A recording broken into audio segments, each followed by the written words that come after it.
بسم اللہ الرحمن الرحیم۔ السلام علیکم۔ حضرت حسن بصری رحمۃ اللہ علیہ فرماتے ہیں، میں ایک متقی پرہیزگار شخص کے جنازہ میں شریک ہوا۔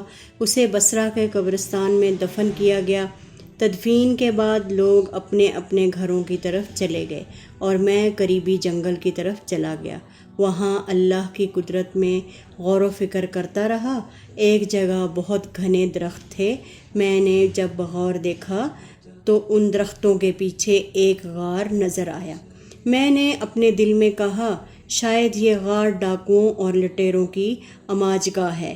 جب میں اس غار کے قریب گیا تو دیکھا کہ وہاں نورانی چہرے والا ایک حسین و جمیل نوجوان اون کا جبہ پہنے بڑے خشوع و خضوع سے نماز پڑھ رہا تھا۔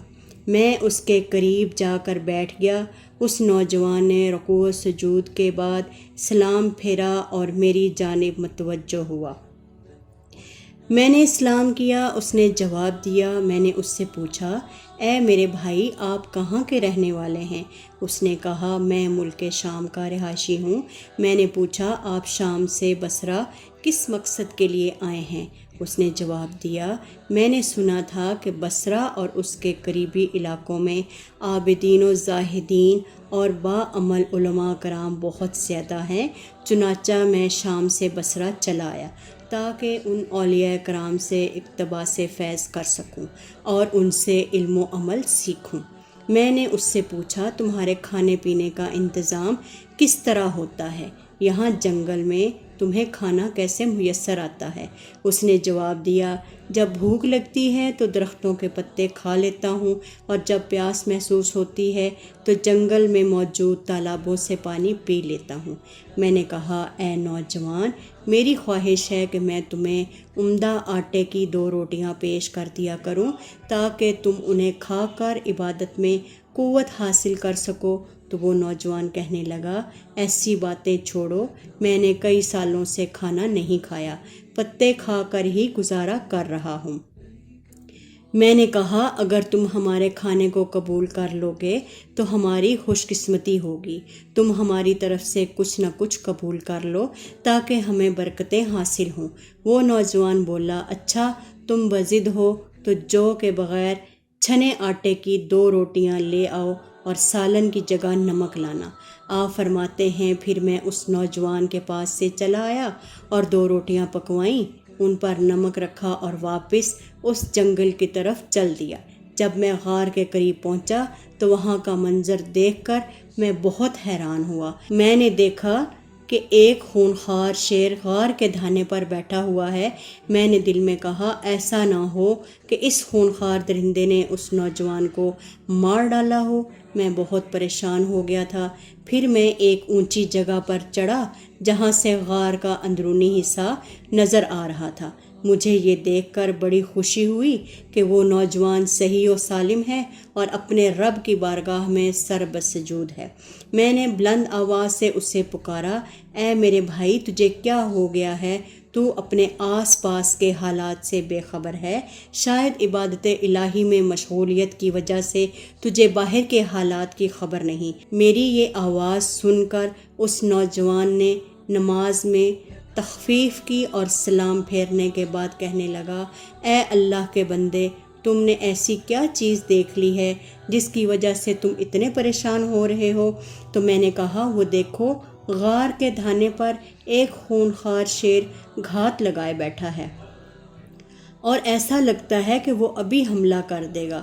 اس نے مجھے مخاطب کرتے ہوئے کہا، اے خدا کے بندے، اگر تو اس ذات سے ڈرتا جس نے اس شیر کو پیدا کیا ہے تو یہ تیرے لیے بہت بہتر ہوتا۔ پھر اس نوجوان نے شیر کی طرف توجہ کی اور کہا، اے درندے، بے شک تو اللہ کے کتوں میں سے ایک کتا ہے۔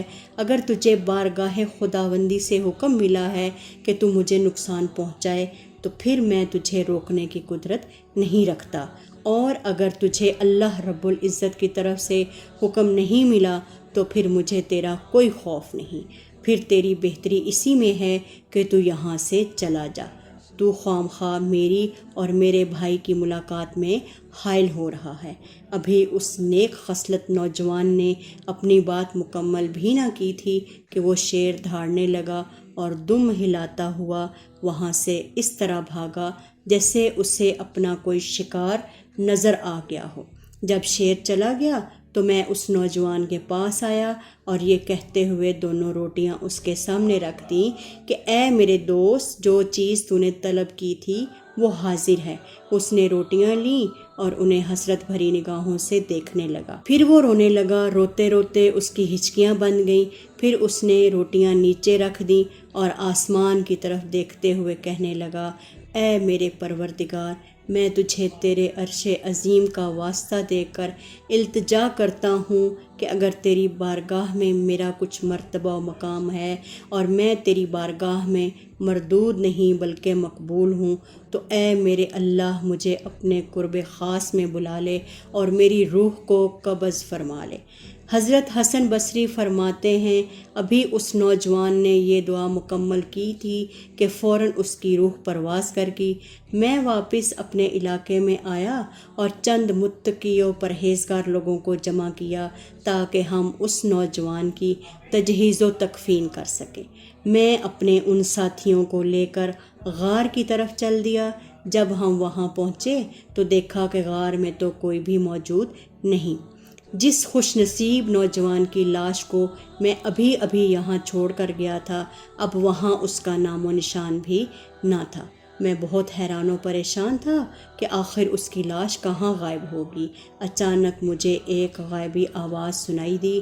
کوئی کہنے والا کہہ رہا تھا، اے ابو سعید، اپنے رفقا سے کہو کہ وہ واپس چلے جائیں، اب اس نوجوان کی لاش کبھی نہیں ملے گی کیونکہ اس کی لاش کو ہم یہاں سے اٹھا لے گئے ہیں۔ لبیک لا شریک لک لبیک ان الحمد والنعمت لک والملک لا شریک لک لبیک